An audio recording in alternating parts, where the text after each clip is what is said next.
Baik, sekarang kita lanjutkan kitab Bulughul Maram pada Kitabul Buyu dalam kitab saya hadis 794. Wa an Ibnu Umar radhiyallahu anhuma qala naha telah melarang Umar bin Khattab an bai'i dari menjual ummahatil auladi, budak-budak ummahatul aulad. Faqala dia mengatakan la tuba'u tidak boleh dijual, wala tuhab tidak boleh diberikan, wala turath tidak boleh diwariskan. Liyastamti' biha hendaklah dia menggunakan budak tersebut ma badalahu selama yang dia suka. Fa idza mata apabila si majikan mati, fahiya maka budak tadi hurratun otomatis merdeka. Hadis riwayat Imam Malik, Baihaqi, dan dia mengatakan rafa'ahu ba'dur ruwat, sebagian rawi memarfu'kan hadis ini, maksudnya dikatakan sebagai sabda Nabi, fawahima maka dia salah. Jadi yang benar adalah ini bukan sabda Nabi tapi ini perkataan Sayyidina Umar. Hadis ini membahas tentang ummahatul aulad. Apa itu ummahatul aulad? Ummahatul aulad adalah seorang budak perempuan dikumpuli oleh majikannya sehingga dia hamil dari majikannya tersebut. Ini namanya ummahatul aulad. Sayyidina Umar memberikan keputusan. Keputusannya apa? Keputusannya ummahatul aulad tidak boleh dijual, tidak boleh dihibahkan, tidak boleh diwariskan. Kenapa? Karena kalau majikannya sudah mati, maka otomatis ummahatul aulad ini apa? Menjadi merdeka. Maka tidak boleh dijual sebelum itu. Dan keputusan Sayyidina Umar ini sudah disepakati oleh para sahabat. Karena waktu itu ada kasus Sayyidina Umar mendengar teriakan-teriakan. Ada apa ini rame-rame teriakan begini? Maka dikatakan kepada Sayyidina Umar, ini ada budak dipisahkan dari anaknya. Maka dia menangis-nangis karena dia masih terikat hatinya dengan anaknya. Yang satunya dijual ke sana, yang satunya dijual ke sana. Maka kemudian Sayyidina Umar kumpulkan para sahabat. Tadi ada kejadian begini. Saya khawatir ini termasuk apa yang disebutkan oleh Allah Subhanahu wa taala, fa in tawallaitum an tufsidu fil ardi wa tuqatti'u arhamakum. Surat Al-Muhammad ayat 22. Fahal asaitum in tawallaitum an tufsidu fil ardi wa tuqatti'u arhamakum. Barangkali kalau kalian nanti menjadi pemimpin, menjadi wali, kalian akan merusak di bumi, kemudian kalian memutus hubungan kerabat. Nah, kata Sayyidina Umar, ini termasuk mutus hubungan kerabat seperti ini. Budak dengan anaknya dipisahkan. Ini kerabat yang dekat, jangan dipisah-pisahkan. Nah, maka akhirnya para sahabat kemudian mengatakan, sudahlah wahai Sayyidina Umar, panjenengan mau menetapkan apa terserah. Nah, maka kemudian beliau nulis ke segala negara, diberikan keputusan sejak hari ini ummahatul aulad tidak boleh dijual. Kalau ada budak dikumpuli oleh majikannya kemudian lahir anak, nah itu jangan dipisahkan dari anaknya. Udah, itu tidak boleh dijual lagi. Karena kalau dijual nanti pisah dengan anaknya, kasihan. Nanti ada rame-rame, ada nangis-nangis seperti kejadian kemarin itu, termasuk memutus hubungan kerabat. Nah, maka karena para sahabat sudah sepakat, berarti ini bisa dijadikan sebagai apa? Hujjah atau sebagai dalil. Ya, meskipun bukan dari Nabi, tapi dari Sayyidina Umar, tapi sudah disepakati oleh para sahabat. Karena itu yang membolehkan menjual ummahatul aulad, kalau kita lihat dalam kitab fikih itu hanya segelintir ulama saja. Madhab Zahiri yang mengatakan begitu, demikian juga firqah Syiah yang membolehkan menjual ummahatul aulad. Nah, kita Ahlus Sunnah tidak membolehkan apa? Menjual ummahatul aulad. Meskipun sekarang budak enggak ada, tapi kita pelajari masalah ini, suatu saat kalau ada dua budak kita sudah tahu ilmunya. Hadis berikutnya 795 dari Jabir radhiyallahu anhu, dia mengatakan, kunna adalah kami dulu para sahabat nabi'u menjual saroriyana, budak-budak tawanan kami, yaitu ummahatil aulad. Nah, budak ummahatul aulad. Wan nabiyyu sallallahu alaihi wasallam hayyun, sementara Nabi masih hidup. La nara, kami tidak melihat bidzalika, hal itu ba'san, ada masalah. Maksudnya tidak ada masalah, berarti enggak apa-apa. Hadis diriwayatkan oleh Nasai, Ibnu Majah, Daruqutni, dan disahihkan oleh Ibnu Hibban. Jadi hadis ini menunjukkan di masa Nabi masih boleh menjual apa? Ummahatul aulad. Tetapi ini sudah tidak berlaku lagi. Kenapa? Karena di masa Sayyidina Umar sudah disepakati atau ijma' para sahabat Nabi bahwasanya ummahatul aulad tidak boleh dijual lagi. Dan ini sudah diterapkan oleh Nabi sendiri sebenarnya. Pada waktu Rasul Shallallahu Alaihi Wasallam wafat, beliau meninggalkan budak perempuan namanya Maryah, Al-Qibtiyah itu yang dari Mesir itu.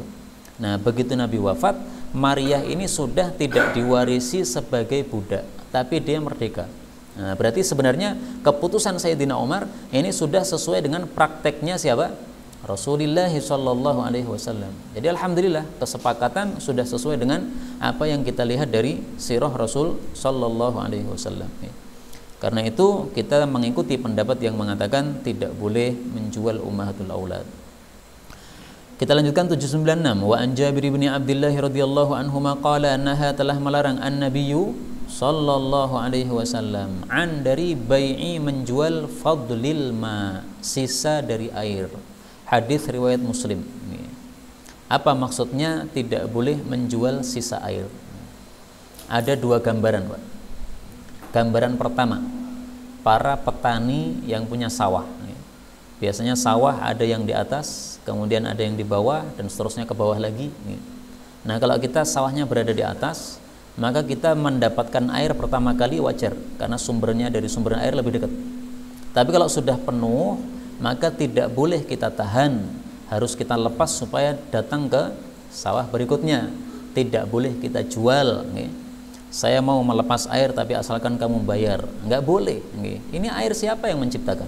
Allah yang menciptakan. Nggak boleh kita kemudian menguasainya sendiri. Ini Allah ciptakan bukan untuk kamu saja, bukan untuk yang sawahnya di atas saja, tapi semua sawah berhak mendapatkan. Meskipun sawahnya paling jauh, semuanya harus dapat. Nah, ini gambaran yang pertama. Gambaran yang kedua, kalau tadi kan air yang bukan milik kita sama sekali. Nah, sekarang milik kita. Kita punya sumur. Nah, misalnya di sini ada sumur. Kalau kita sudah menggunakan air sumur tadi, kemudian sudah sisa, masih ada sisanya, maka tetangga kita mau menggunakan wajib diizinkan. Tidak boleh kita menolak. Tidak boleh kita nyuruh bayar. Saya dulu buat sumur ini bayar tenaga. Maka sekarang kalau kamu mau ngambil air sumur kamu bayar, nggak boleh. Dijual nggak boleh. Kalau pengen menjual, caranya harus air sumur ini panjenengan keluarkan dulu ke atas. Kalau sudah dikeluarkan ke atas, dimasukkan wadah, galon misalnya atau ember misalnya, nah, dijual boleh. 1 ember 1.000 boleh, 1 galon 1.000 boleh. Tapi kalau kita mengatakan ambil sendiri dari sumur, nanti setiap 1 ember 1.000, nggak boleh. Kalau pakai sanyo, beda lagi, itu bayar listriknya, bukan bayar apa? Airnya. Tapi kalau dia menciduk sendiri atau mengambil sendiri dengan embernya, maka tidak boleh kita menyuruhnya untuk membayar. Maka ada beberapa barang di atas muka bumi ini yang memang tidak diperbolehkan untuk diperjualbelikan karena para manusia ini berserikat di dalam memilikinya. Al-muslimuna syuraka'u fi thalathah. Orang muslim itu bersekutu dalam 3 perkara. Fil kala, dalam rumput, wal ma, dalam air, wan nar, dalam api. Hadis riwayat Abu Daud. Nah, maka 3 ini tidak boleh ditolak kalau ada orang yang meminta kita. Kita lagi masak, kemudian ada orang pengen api, ya, minta apinya, ditolak nggak boleh. Orang oleh, nggak dewe api sana, nggak boleh. Api mudah sekali, maka yang minta harus diberikan api tersebut. Kemudian wazada fi riwayah, Imam Muslim menambahkan dalam satu riwayat, wa an bai'i, dan melarang dari menjual dirabil jamali, maninya pejantan. Hadis ini sama dengan hadis setelahnya 797, wa an ibni Umar radhiyallahu anhu qala naha, telah melarang Rasulullah sallallahu alaihi wasallam an asbi, dari maninya al-fahal, hewan pejantan. Hadis riwayat Al-Bukhari. Jadi misalnya saya punya onta betina. Onta betina tidak akan bunting kecuali kalau dikumpuli oleh onta jantan.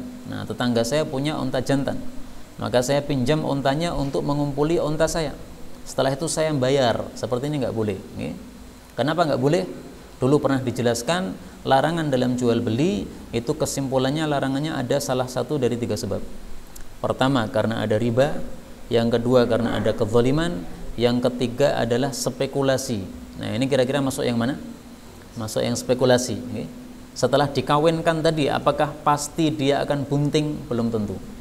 Bisa jadi bunting, tapi apakah nanti akan menghasilkan anak? Bisa jadi enggak.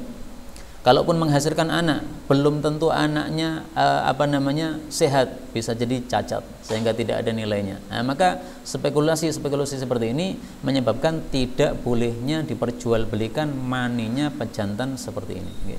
Karena itu menurut para guru kami, solusinya adalah kalau pengen halal, kalau kita mengawinkan betina dengan jantan tadi, kita rawat sampai betul-betul terlahir.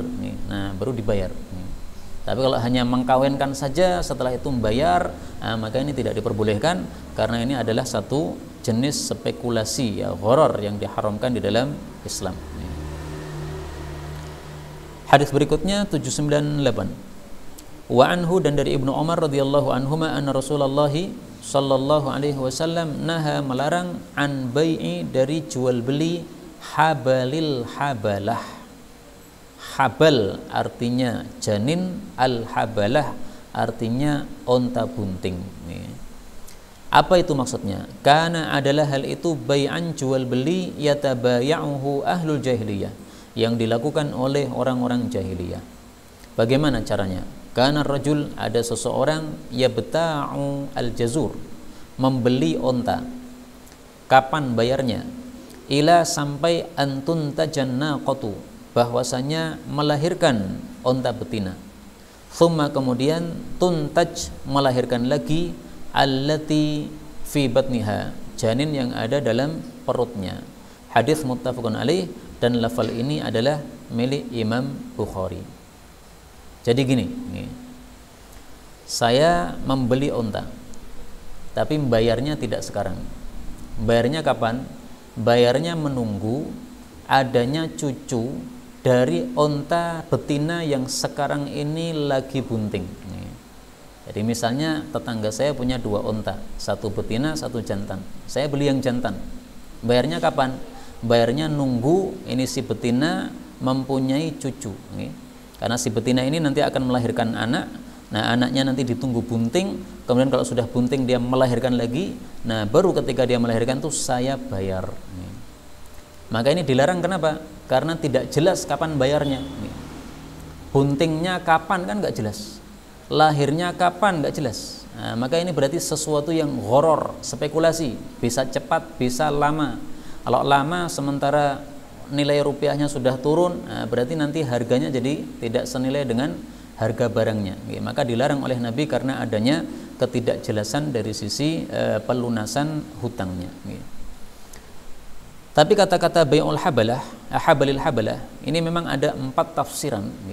Itu gara-gara berbeda dalam menerjemahkan kata-kata habalil habalah. Ada yang mengartikan habal itu adalah janin, al-habalah janin, berarti janinnya janin. Jadi ada unta betina bunting, dalamnya ada janin. Nah, ditunggu bukan lahirnya si janin ini, tapi lahirnya janinnya janin. Ini janin nanti akan lahir, kemudian jadi unta dewasa. Setelah jadi unta dewasa dia akan bunting, kemudian akan melahirkan anak lagi. Nah, berarti janin yang kedua. Maka habalil habalah diartikan oleh mereka janinnya janin. Tapi kalau terjemah yang saya pilih tadi, habal janin al-habalah, dari unta yang bunting. Karena habal itu artinya mahbul, yaitu janin. Habalah ini jamak dari habil yang artinya unta bunting. Ala kulli hal diperselisihkan tafsirnya oleh para ulama. Ada juga yang menafsirkan habalil habalah ini jual beli janinnya tadi. Saya membeli, apa yang kamu beli?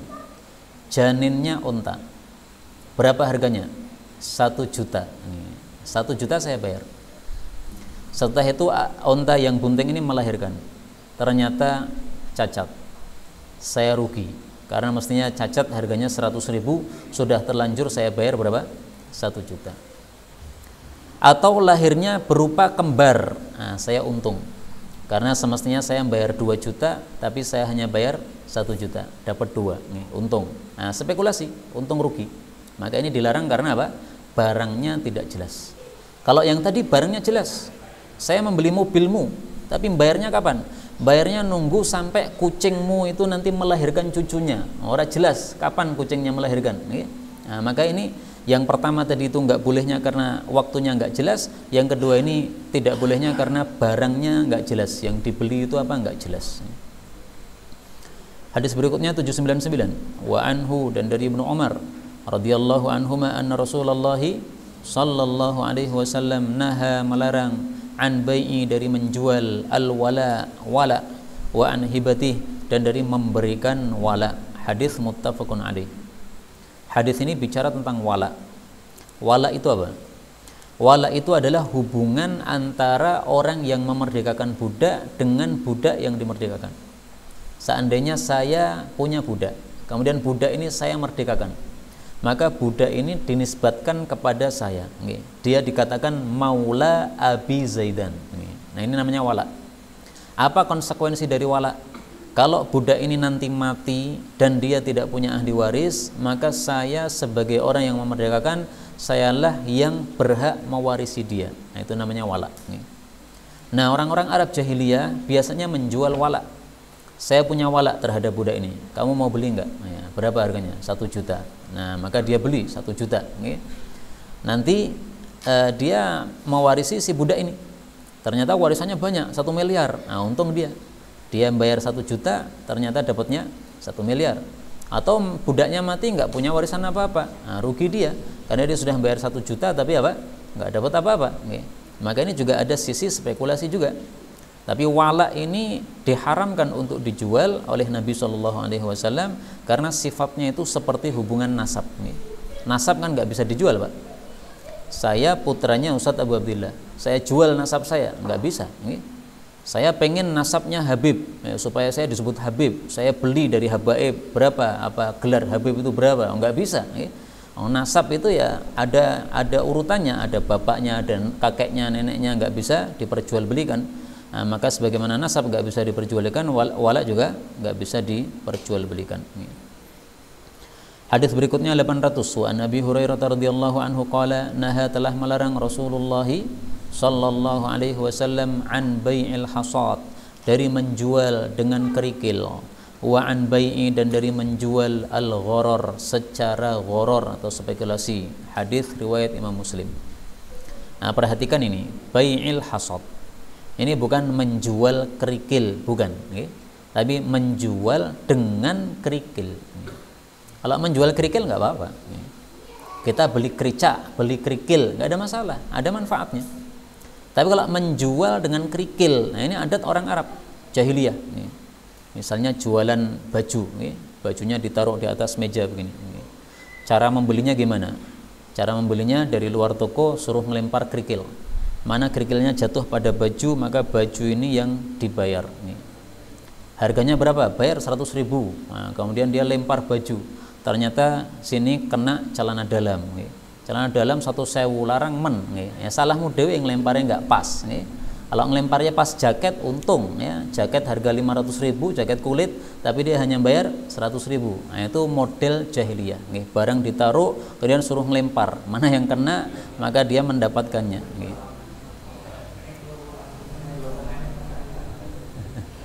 Pripun, Pak?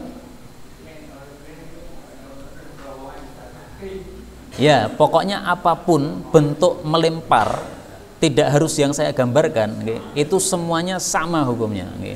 Pokoknya kalau orang jelas, kalau ada spekulasi, itu namanya bai'ul hasad. Termasuk juga orang dulu katanya kalau beli tanah suruh ngelempar. Ini tanah saya jual, berapa harganya? Misalnya ditetapkan 5 juta. Berapa luasnya? Luasnya sakarmu ngelemparnya. Kalau lemparanmu kuat, nah, maka kamu dapat banyak. Kalau ternyata lemparannya lemah, maka dapat dikit.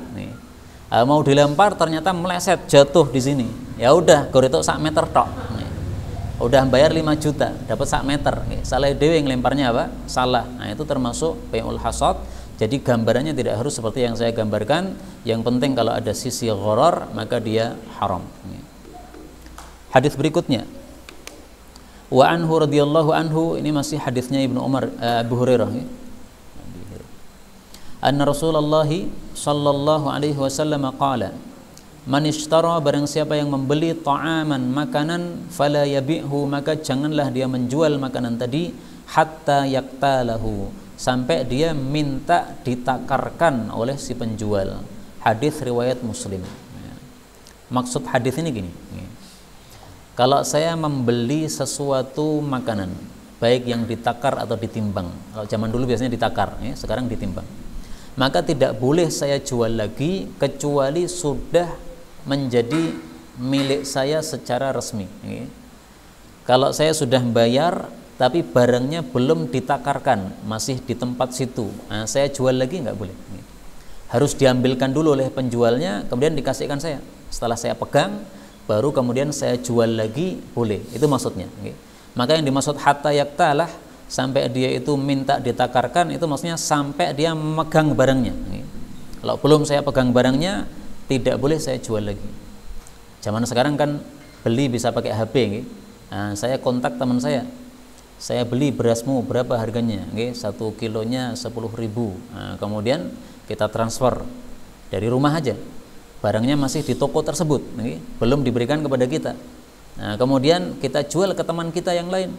Kemudian kita suruh ngambil di toko tersebut, masih ada di toko sana, ambil saja. Nah, nggak boleh seperti itu. Harus kita ambil dulu. Kalau sudah menjadi milik kita sah resmi karena sudah pindah tangan, baru diberikan kepada orang lain boleh. Meskipun tadi udah kita bayar, udah kita transfer, sudah masuk ke rekening dia, tapi kan barangnya masih di tempat, belum pindah ke tangan kita. Nah, selama belum pindah ke tangan, maka ini tidak boleh dijual lagi. Demikian juga tanah juga begitu. Tapi kalau tanah tidak dengan cara dipindah tanahnya, yang penting misalnya apa suratnya, surat tanahnya, atau sudah dikosongkan tanah tersebut, ya sudah menjadi resmi milik kita, nah baru boleh dijual kepada orang yang lain. Nah, larangan ini sebabnya apa? Para ulama mengatakan intinya adalah semua perkara yang menyebabkan terjadinya percekcokan itu selalu ditutup, dilarang oleh Nabi SAW. Ini kasus seperti ini, kalau saya menjual di tempat tersebut itu bisa menimbulkan percekcokan. Saya beli dari dia 10.000 1 kilo, kemudian saya jual ke teman 15.000. Ternyata ketahuan oleh si penjual pertama, loh ternyata 15.000, enak mendek, labanya banyak sekali. Dia ngambil laba 500 setiap kilonya, saya ngambil laba 5.000. Nah, dia merasa apa? Tidak untung banyak. Maka akhirnya dia mungkin marah, akhirnya dibatalkan. Enggak jadi saya jual kepada kamu. Nah, padahal sudah kita transfer. Maka jadi cekcok. Nah, maka segala sesuatu yang menyebabkan cekcok ini ditutup oleh Islam. Enggak boleh cara-cara seperti itu. Maka harus pindah tangan dulu, baru dijual kepada orang yang lain. Hadis berikutnya 802, wa anhu, dari Abu Hurairah lagi. Jadi banyak ini hadisnya Abu Hurairah. Qala naha, telah melarang Rasulullah sallallahu alaihi wasallam an bai'ataini, dari jual beli, fi bai'atin, dalam satu jual beli. Dua jual beli dalam satu jual beli. Hadis riwayat Ahmad, Nasai, disahihkan Tirmidzi dan Ibnu Hibban. Apa yang dimaksud dua jual beli dalam satu jual beli? Diperselisihkan oleh para ulama. Sebagian ulama menafsirkan maksudnya adalah dua harga. Ini mobil, kalau kamu beli secara kredit maka harganya adalah 30 juta. Kalau kamu beli secara kontan maka harganya adalah 25 juta. Nah, silahkan pilih. Nah, menurut sebagian ulama itu tafsirnya. Tapi menurut ulama mazhab Hambali itu tafsir yang tidak benar. Karena ini namanya bukan dua jual beli, tapi itu dua harga. Dua harga suruh milih, bebas, nggak ada masalah, milih seperti itu. Kalau sudah dipilih salah satu, itu nanti jatuhnya satu jual beli, bukan dua jual beli. Maka kalau mau disebut dua jual beli dalam satu jual beli, nggak benar. Karena itu menetapkan harga banyak, nggak ada masalah. Mobil ini kalau mau dibayar selama 1 bulan, maka harganya 30 juta. Kalau 2 bulan, maka harganya 35 juta. Kalau lebih banyak dari itu, ya 1 tahun misalnya harganya 40 juta. Bebas, terserah. Milih yang mana nanti harus disepakati. Kalau belum disepakati, baru nggak boleh. Misalnya sama teman sendiri, ya weslah, pokoknya barangnya tak bawa dulu. Nanti saya netapkan segampang lah. Ya, mau saya bayar kontan atau kredit gampang lah. Nah itu nggak boleh. Karena berarti transaksinya nggak jelas. Kalau transaksinya jelas nggak apa-apa. Saya pilih kredit aja, meskipun lebih mahal, nggak apa-apa. karena berarti engkau membantu saya biasanya kredit. Kalau saya kontan nggak punya duitnya, nah, malah saya merasa terbantu, nggak ada masalah, saling rela.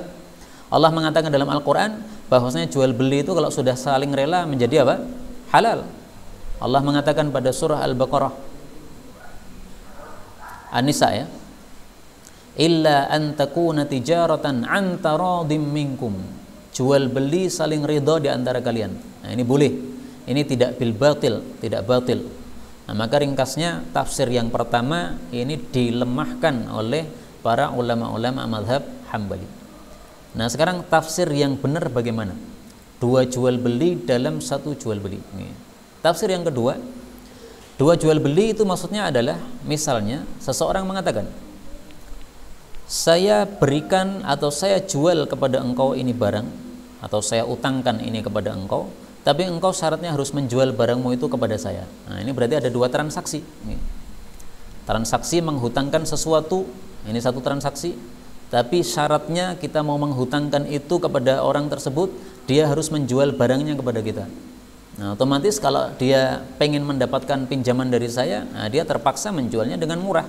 Nah, ini di sini ada sisi kezaliman. Kita mau memberikan pinjaman, utangan, tapi kita minta untung, yaitu dia harus jual kepada kita barang yang dia miliki dengan harga yang kita inginkan. Nah, ini dua transaksi berarti. Satu transaksi utang piutang, satu lagi transaksi apa? Jual beli. Nah, maka disebut bai'ataini fi bai'atin. Atau boleh juga ditafsirkan dengan tafsir yang lain, yang ketiga. Gambarannya gini, Pak. Ini kalau tidak dipakai gambaran susah. Contohnya gini. Teman saya butuh uang 1 juta. Maka kalau dia saya pinjamnya 1 juta, kemudian mengembalikan 2 juta, itu jelas apa? Riba. Nggak boleh. Nah, maka sebagian orang zaman dulu itu ngakali supaya tidak riba. Maka caranya adalah dia punya barang ya, dihargai 2 juta, dihargai 1 juta, kemudian saya beli secara kontan. Ini barangmu HP, saya beli 1 juta, udah saya bayar 1 juta. Setelah itu barang ini saya jual lagi kepada dia, nih silahkan kamu beli barang ini, harganya 2 juta. Maka dia pulang bawa 1 juta, tapi dia masih punya utang berapa? 2 juta. Nah, ini berarti dua jual beli dalam satu jual beli. HP milik dia saya beli dengan harga 1 juta, sudah saya bayar kontan, kemudian saya jual lagi kepada dia dengan harga 2 juta secara kredit. Dia bayarnya nanti 2 juta. Nah, ini kan sama aja. Dia saya kasih 1 juta, mengembalikan 2 juta, tapi ini di dalam bentuk jual beli. Nah, ini namanya bai'ataini fi bai'ah, yang disebut bai'ul 'ainah. Nah, maka ada 3 tafsiran. Tafsiran yang paling tepat insya Allah nomor 2 atau nomor 3. Adapun yang pertama tadi insya Allah nggak ada masalah, selama ketika sudah akad itu transaksinya jelas dipilih yang mana, pilih kredit atau pilih apa, yang kontan. Inilah yang dapat kita bicarakan pada malam hari ini. Benarnya dari Allah Subhanahu Wa Taala, dan apabila ada salahnya fa astaghfirullahal azim li wa lakum. Sebelum kita tutup mungkin ada pembahasan.